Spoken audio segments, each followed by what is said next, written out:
નમસ્કાર મારા વાળા વિદ્યાર્થીઓ, આજે આપણે જોવાના છીએ અસાઇનમેન્ટ 2025 બરાબર. અસાઇનમેન્ટ 2025 જે છે વાર્ષિક પરીક્ષા માટે તમારે આવી ગયું છે બરાબર. ધોરણ 9 સામાજિક વિજ્ઞાનનું તમારે અહીંયા છે કમ્પ્લીટ સોલ્યુશન આપણે કરવાના છીએ મિત્રો. આનું દરેક વિભાગ એથી લઈને આપણે વિભાગ ડી સુધી પ્લસ આદર્શ પ્રશ્નપત્ર પણ આપણે કરવાના છીએ. તો વિડીયોને એન્ડ સુધી નિહાળજો મિત્રો.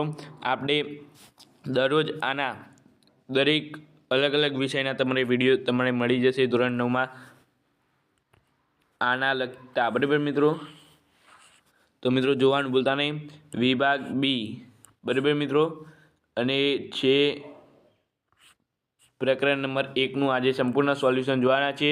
5 પ્રશ્નો છે, 5માંથી 5 તમને આવડી જાય એવી આપણે અહીંયા વિડીયોમાં તમને સમજાવવાના છીએ. તો ચાલો મિત્રો આપણે અહીંયા શરૂઆત કરીએ વિભાગ બીનું ચેપ્ટર નંબર 1 બરાબર.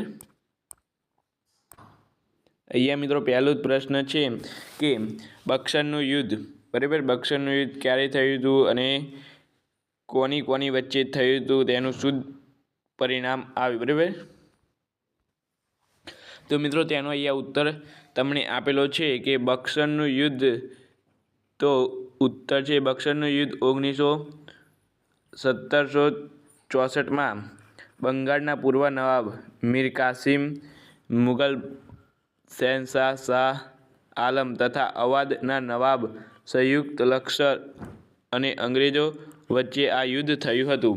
તેમાં મિત્રો અંગ્રેજોની જીત થઈ હતી બરાબર મિત્રો. અંગ્રેજોની જીત થઈ હતી. મીર કાસિમ નાસી ગયો હતો અને મુગલ શહેનશાહ આલમ અને શાહ આલમે અંગ્રેજોને બંગાળ, બિહાર અને ઓડિશા પ્રાંતોમાંથી જમીન મહેસૂલ, યાદ રાખજો કે શેની જમીન મહેસૂલ ઉઘરાવવાની દીવાની સત્તા આપી હતી. તમારે આ હેતુલક્ષીમાં પૂછવાની સંભાવના છે મિત્રો, એટલા માટે તમારે આ કહી લેવાનું છે કે મુગલ બાદશાહ શાહજહાં આલમ બરાબર એ અંગ્રેજોને બંગાળમાં, બિહારમાં, ઓડિશામાં પ્રાંતોમાંથી જમીન મહેસૂલ, શેની જમીન મહેસૂલ મિત્રો બરાબર, આ તમે યાદ રાખજો, જમીન મહેસૂલ ઉઘરાવવાની દીવાની સત્તા આપી હતી. ત્યાર પછી આગળનો ક્વેશ્ચન જોઈએ આપણે. તો આગળનો ક્વેશ્ચન છે દ્વિમુખી શાસન પદ્ધતિની તમારી કલ્પના સમજાવવાની છે અને બીજું છે ખાલસા નીતિ બરાબર મિત્રો. તો ખાસ કરીને તમારે તો આ બંનેની આપણે સંકલ્પના સમજાવવાની છે. તો પહેલું છે દ્વિમુખી શાસન પદ્ધતિ બરાબર મિત્રો. તો અહીંયા છે તમારે કે કોઈ પ્રદેશનું શાસન કોઈ બે જુદી જુદી શાસન પદ્ધતિથી, શેનાથી મિત્રો, કોઈ બે જુદી જુદી શાસન પદ્ધતિથી થતું હોય તો તે ચાલતું હોય તો તેને કઈ પદ્ધતિ કહેવાય છે મિત્રો? દ્વિમુખી શાસન પદ્ધતિ કહેવામાં આવે છે. ત્યાર પછી મિત્રો તમારે ખાલસા નીતિ. તો ખાલસા નીતિ છે તમારે મિત્રો અહીંયા. તો ખાલસા નીતિ એટલે રાજાના સત્તા બરાબર. શું મિત્રો? રાજાના સત્તાનો અંત લાવી રાજ્યને સીધું અંગ્રેજોની શાસન નીચે મૂકવું. ફરી સમજાવું છું મિત્રો, સમજજો, કારણ કે આમાં અમુકને ભૂલ થતી હોય છે અને મોસ્ટ આઈએમપી છે મિત્રો. 7 સ્ટાર હું તમને આને આપું છું મિત્રો બરાબર, કારણ કે આ મોસ્ટ આઈએમપી છે મિત્રો, તમારે પૂછવાની સંભાવના છે. એટલા માટે કે ખાલસા નીતિ એટલે રાજાની સત્તાનો અંત લાવી તેના રાજ્યને સીધું કોને આપવાનું? અંગ્રેજોને શાસન, એટલે કે અંગ્રેજોને આપી દેવાનું બરાબર. રાજાની સત્તા જે હોય એના હાથમાંથી લઈ લેવાની બરાબર અને સીધું અંગ્રેજોના હાથમાં આપી દેવાનું. અને ખાલસા નીતિ ગવર્નર જનરલ ડેલહાઉસીએ અપનાવી હતી મિત્રો. તમારે જનરલ ડેલહાઉસીની શોર્ટ નોટ તમારે આવશે, ટૂંક નોટ બરાબર. શોર્ટ નોટ તો ઇંગ્લિશમાં આવે પરંતુ ટૂંક નોટ તમારે આમાં આવશે. એ તમારે ડેલહાઉસીના સુધારાવાદી ગવર્નર જનરલ ગણાય છે. એમાં તમને આગળ તમને હું સમજાવું છું આની વધારે બરાબર. તો આ રીતે તમારી ખાલસા નીતિ છે. ત્યાર પછી મિત્રો અહીંયા આગળ જોઈએ આપણે.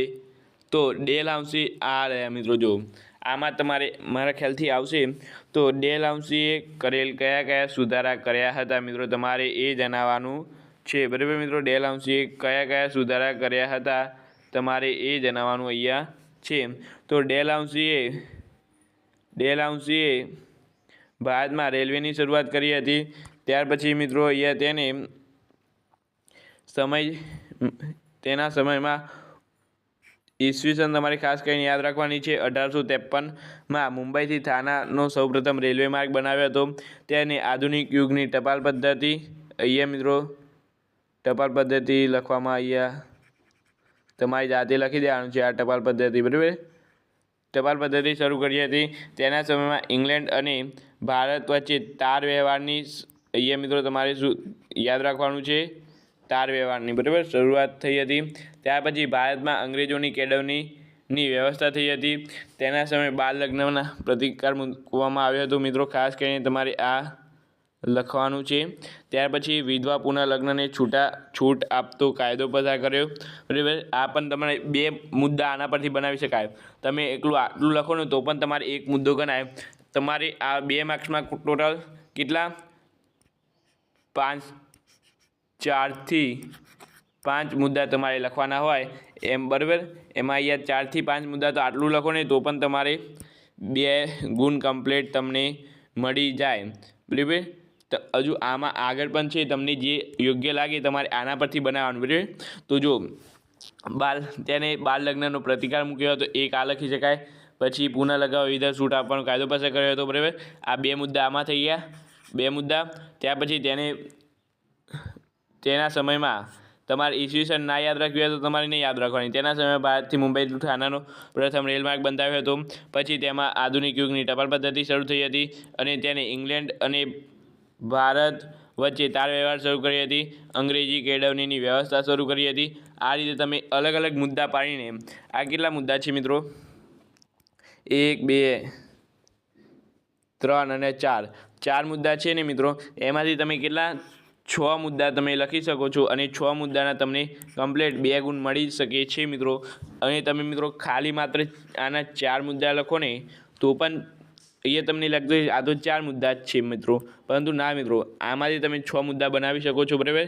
તો કઈ રીતે, આ એક પહેલો મુદ્દો, આ એક બીજો, ત્યાર પછી તેને આ ત્રીજો, ત્યાર પછી આખું એક લખી દેવાનું છે. ઈસવીસન તમને યાદ રાખતી હોય તો તમારે ગોખવાની નથી.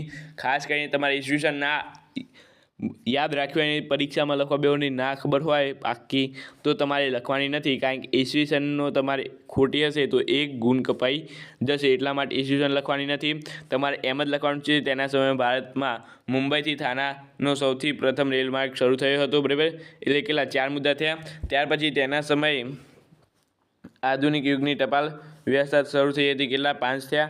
અને પછી તેના સમયે ઇંગ્લેન્ડ અને તાર વ્યવસ્થા શરૂ થઈ હતી, કેટલા થયા 6 મુદ્દા થઈ ગયા ને મિત્રો. તો આ રીતે તમે લખી શકો છો, બરાબર. આમ આના તમને કુલ 2 ગુણ મળવા પાત્ર છે. અને મિત્રો આ આઈએમપી છે મિત્રો, અહીંયા જોઈ શકો છો પૂંદરી કરેલી છે, એટલા માટે તમારે આ ખાસ કરીને તૈયાર કરવાની છે. એટલા માટે હું તમને આ પ્રશ્ન સમજાવવામાં થોડો વધારે સમય લીધો. હજુ આ પ્રશ્ન પૂરો નથી થયો મિત્રો, આગળ પણ છે મિત્રો, જોઈ શકો છો તમે. તો પછી અહીંયા છે કે જાહેર બાંધકામ ખાતાની શરૂઆત થઈ હતી. કંપનીઓ સરકારને વહીવટમાં ઘણા સુધારા કર્યા. ડેલહાઉસીએ કરેલ સંયુક્ત સુધારા પરથી એમ કહી શકાય કે ડેલહાઉસી સામ્રાજ્યવાદી હોવા છતાં સુધારાવાદી હતો, બરાબર. અને તમે છેલ્લે આટલું લખીને તમારે 4 મુદ્દા લખો અને છેલ્લે આ લખો કે ડેલહાઉસીએ કરેલ ઉપરયુક્ત સુધારા પરથી કહી શકાય કે તેને ડેલહાઉસી સામ્રાજ્યવાદી હોવા છતાં સુધારાવાદી હતો, બરાબર. ત્યાર પછી આગળ મિત્રો આપણે જઈએ તો વેલેસ્લીની સહકારી યોજના, આ પણ મિત્રો તમારે સ્વાધ્યાયમાં છે, બરાબર. પહેલા પાઠની તમારે જે બુક છે એના સ્વાધ્યાયમાં તમારે આ પ્રશ્ન છે. અને મિત્રો આ પણ આઈએમપી તો છે મિત્રો, બરાબર. એટલે ખાસ કરીને તમારે આ કરી દેજો પહેલાં ડેલહાઉસી, અને આ 2 તમારે ખાસ કરીને કરવાના છે. તો અહીંયા લખી શકાય તમારે આનું ઉત્તર લખવો હોય તો આમાં કુલ મિત્રો કેટલી, મારા ખ્યાલથી આમાં છે ને 5 મુદ્દા છે તો 5 મુદ્દા તમારે લખવાની કોઈ જરૂર નથી. 4 મુદ્દા લખશો તો તમને 2 ગુણ મળી જશે. અને કઈ કઈ શરતો હતી તો મિત્રો અહીંયા તમારે યોજનાઓ મુખ્ય કઈ કઈ હતી તો મિત્રો તમારે આ બધું લખવાનું નથી. બરાબર, તમારે લખવું હોય, હા લખવું હોય તો લખી શકાય, પણ આ ના લખવું હોય તો પણ ચાલે મિત્રો. બરાબર, આ તમારે ના લખવું હોય તો પણ ચાલે. મુખ્ય શરત નીચે મુજબની આ નીચે 1 થી 5 છે એ તમારે લખવી હોય તો લખવાની. બરાબર મિત્રો, કે આ તમારે ફરજિયાત લખવું એવું નથી. તો પણ હું તમને કહું છું કે ભારતમાં અંગ્રેજી કંપની સર્વપ્રથમ બનાવવા અંગ્રેજી કંપની પ્રતિષ્ઠા પુનઃસ્થાપિત કરવા ગવર્નર જનરલ વેલેન્સી સહકારી યોજના અમલમાં મૂકી છે.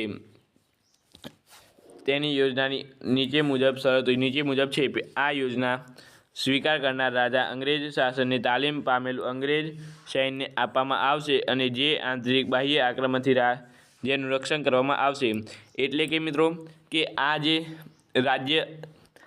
જે યોજના છે તે જે રાજા સ્વીકાર કરશે એટલે કે તેને અપનાવશે, બરાબર, તો તેને અંગ્રેજો તરફથી સરકારી અંગ્રેજી સૈન્ય એટલે આર્મી, બરાબર, આપણે આર્મી સૈન્યને આર્મી કહી શકાય તો આર્મી આપશે. એ પણ કેવી મિત્રો, તાલીમ પામેલી આર્મી આપશે. એટલે કે તે આંતરિક હુમલો કે બાહ્ય આક્રમણથી તેનું રાજ્યને રક્ષણ મળી શકે. એટલે કોઈ બીજો આ એક સૈન્ય હોય ને આ એક સૈન્ય હોય એમાં આના ઉપર હુમલો કરે તો આની પાસે મિત્રો આ વેલેસ્લીની હોય અપનાવી હોય, બરાબર, સ્વીકાર કર્યું હોય તો રાજાને અંગ્રેજો તરફથી આને છે ને મિત્રો સૈન્ય મળે. તો આ મિત્રો આના આક્રમણથી છે ને આના આક્રમણથી આ શું થાય, બચી જાય. બરાબર, એ રીતે તમને અહીંયા સમજાવું છું. બરાબર, તો આ રીતે મિત્રો સહાયકારી યોજનાની શરત એક હતી. બીજી શરત છે તેના બદલામાં રાજા લશ્કરી ખર્ચ આપશે અને આના બદલામાં એ કંઈ સરકારી પામેલું તાલીમ અંગ્રેજોનું આ જે સૈન્ય છે એ મફતમાં નહીં મિત્રો, બરાબર, મફતમાં નહોતું મળતું, પરંતુ મિત્રો રાજાને તેનો શું આપવો પડતો હતો, ખર્ચ આપવો પડતો હતો. અને ખર્ચ પેટે પોતાની તેટલી ઉપજ પ્રદેશને અંગ્રેજોને આપવામાં આવતી હતી. બરાબર, એટલે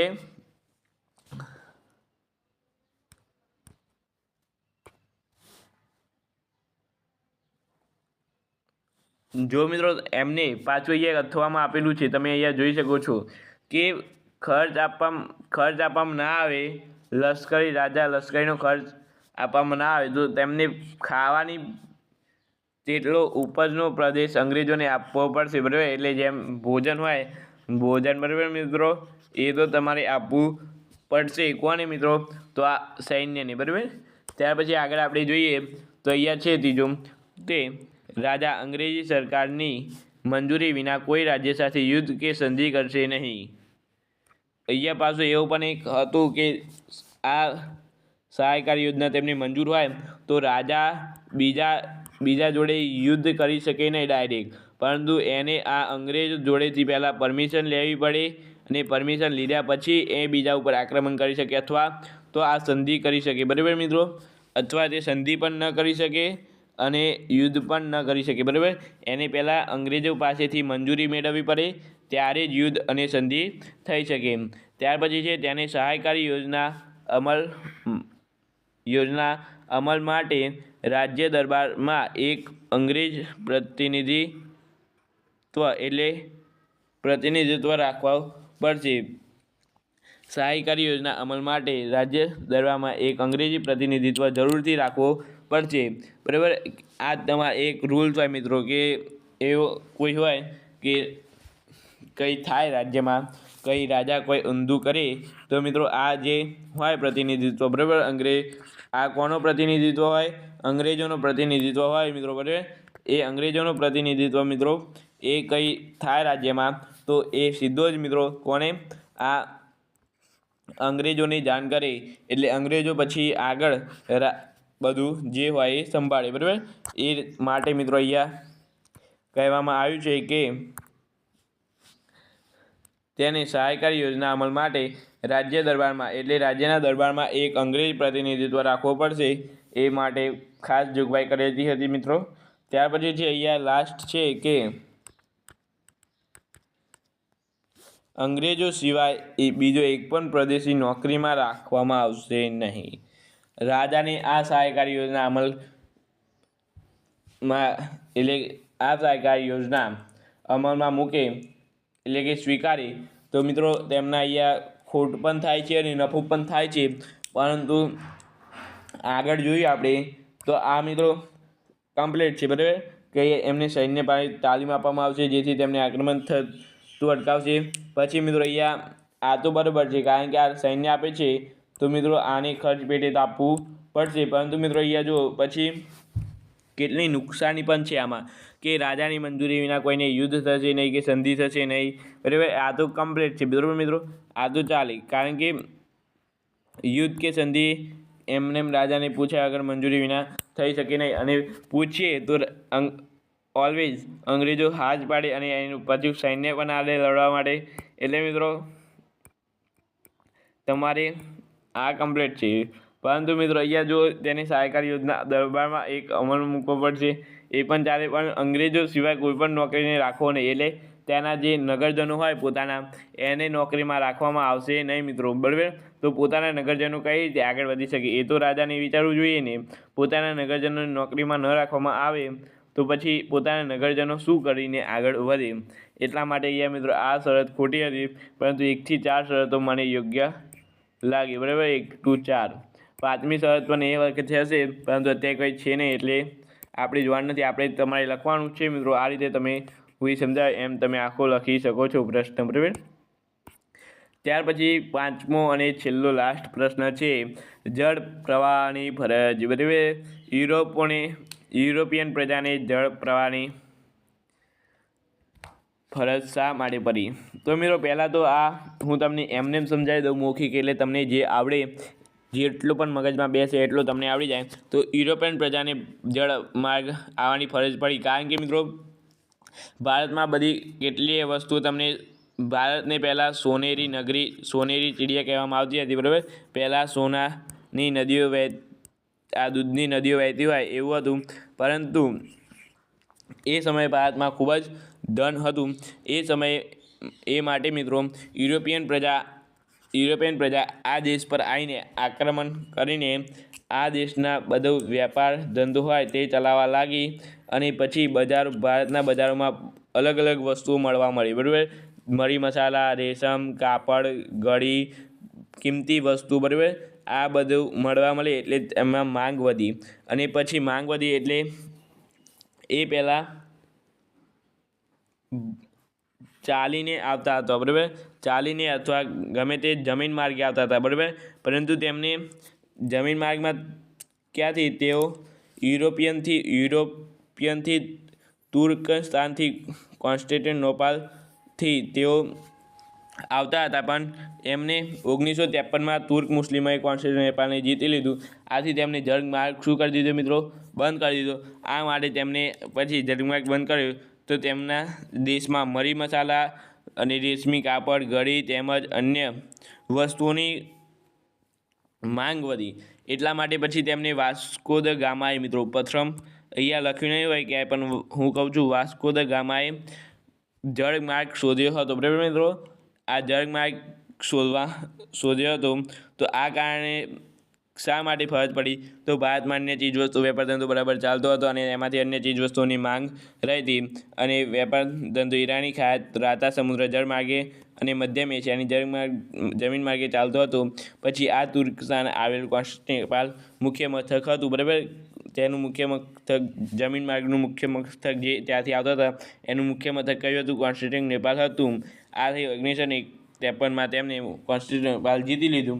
આથી તુર્ક મુસ્લિમોએ કોન્સ્ટેન્ટિનોપાલ જીતી લીધું. આથી તેમને જળમાર્ગ આવવાના પરિણામે યુરોપિયનને વચ્ચે ભારત આવવાના જળમાર્ગ બંધ થઈ ગયો, અને યુરોપિયન મરી મસાલા વગેરેનું તેમના જેમ ચાલે એમ ન હતું. આથી ભારતમાં આવવાનો માર્ગ તેમને શોધવાની ફરજ પડી. ખબર પડી ગઈ મિત્રો? તો પણ હું તમને એકવાર ફરી સમજાવું છું કે પ્રાચીન કાળથી પશ્ચિમ ભારતના અને મોટા પાયે વેપાર ધંધો ચાલતો હતો, અને સમુદ્રી બજારમાં વેપાર મરી મસાલા તેમજ રેશમી, ઘડી, કિંમતી ચીજવસ્તુઓની ભારે માંગ રહેતી હતી. પશ્ચિમ અને પૂર્વ દેશ વચ્ચે વેપાર ઈરાનની અખાત અને રાતા સમુદ્ર વચ્ચે જળમાર્ગ તેમજ મધ્યમ એશિયાથી જમીન માર્ગે ચાલતો આ માર્ગમાં તુર્કસ્તાન આવેલું કોન્સ્ટેન્ટિનોપલ વ્યાપારનું મુખ્ય મથક હતું. ઈસવીસન તમારે યાદ ના રહે તો લખવાની નથી મિત્રો, બરાબર, કારણ કે સમાજમાં ઈસવીસન ખૂબ જ આવે છે મિત્રો, એટલે સમાજમાં તમારે ઈસવીસન બહુ યાદ કરવાની નથી. હા, હેતુલક્ષી માર્ક્સમાં તમારે આવી શકે, હેતુલક્ષી આપણે પાકા કરાયા છે મિત્રો, બરાબર, એ તમે જોઈ શકો છો. હેતુલક્ષીમાં તમારે ખાસ કરીને તૈયાર કરવાની રહેશે, બરાબર, જે ઈસવીસન હોય એમાં તમારે જવા દેવાની નથી, એમાં તમારે ગોખીને પણ તૈયાર કરવાની છે. તો યાદ કે છે ઈસવીસન 1953માં તુર્ક મુસ્લિમોએ કોન્સ્ટેન્ટિનોપલ જીતી લીધું. આથી તેમનો યુરોપિયન પ્રજાએ દેશમાં ભારત વચ્ચે આવતા વેપાર મથક બંધ થઈ ગયો અને યુરોપિયન પ્રજા ભારતની મરી મસાલા વગર ચાલી શકે તેમ ન હતું. આથી તેમને ભારતમાં આવવાની જળમાર્ગ શોધવાની જરૂર પડી. તો આ સાથે મિત્રો અહીંયા આપણે 1 થી 5 પ્રશ્નોનું કમ્પ્લીટ સોલ્યુશન જોઈ મિત્રો, બરાબર. આ એ પણ સમજણ સાથે મને આશા છે કે તમને આ 1 થી 5 પ્રશ્નોમાંથી દરેક પ્રશ્નમાં મોટાભાગની સમજણ પડી ગઈ હશે, કે ટૂંકમાં સમજણ પડી ગઈ હશે કે આમાં આવું છે, એટલે તમે મૌખિક પણ તમે લખી શકો છો. આ વિડીયો જોશો મિત્રો એટલે તમને 100% મને એવું લાગે છે કે તમને 100% થોડું તો તમારામાં ઇમ્પ્રૂવ આવ્યો છે. તો આવા જ દરેક વિડીયો મિત્રો આપણે યુટ્યુબ ચેનલ પર આવે છે, બરાબર. દરેક ચેપ્ટરના વિડીયો આવશે એમાંથી તમને આ રીતે સમજાવવામાં આવશે તો તમને જરૂરથી સમજ જશે. અને થોડું મોટાભાગને 100%માંથી તમને મિત્રો કેટલા 50%નું તો આમાં તમને અપ થઈ જશે, બરાબર, એટલે 50%નું તો તમને આમાંથી જ આવડી જશે. તો હવે મિત્રો તમારે ખાલી કેટલા 50%ની મહેનત કરવાની છે, એ તો તમે પરીક્ષાના દિવસે કરશો તો પણ 50%ની મહેનત થઈ જાય, પણ આપણે એવું કરવાનું નથી. અત્યારથી જ આ હું 1 થી 5 પ્રશ્નો કીધા, તો પહેલાં જ આ 1 થી 5 પ્રશ્નોને તમે તૈયાર કરી નાખો મિત્રો, બરાબર, કારણ કે આમાંથી તમારે આવશે, એ પણ કોઈ પણ 1 કે 2 પ્રશ્નો તમારે આમાંથી જ આવશે. એટલા માટે મિત્રો પહેલાં આને તૈયાર કરી દો અને પછી આપણે આગળ તમે બીજો વિડીયો જોજો. વિડીયો ગમે હોય તો લાઇક, શેર અને સબસ્ક્રાઈબ પણ ભૂલતા નહીં. આપણે મળીશું નવા વિડીયો સાથે. Thank you so much. Video તમારો ખૂબ આભાર.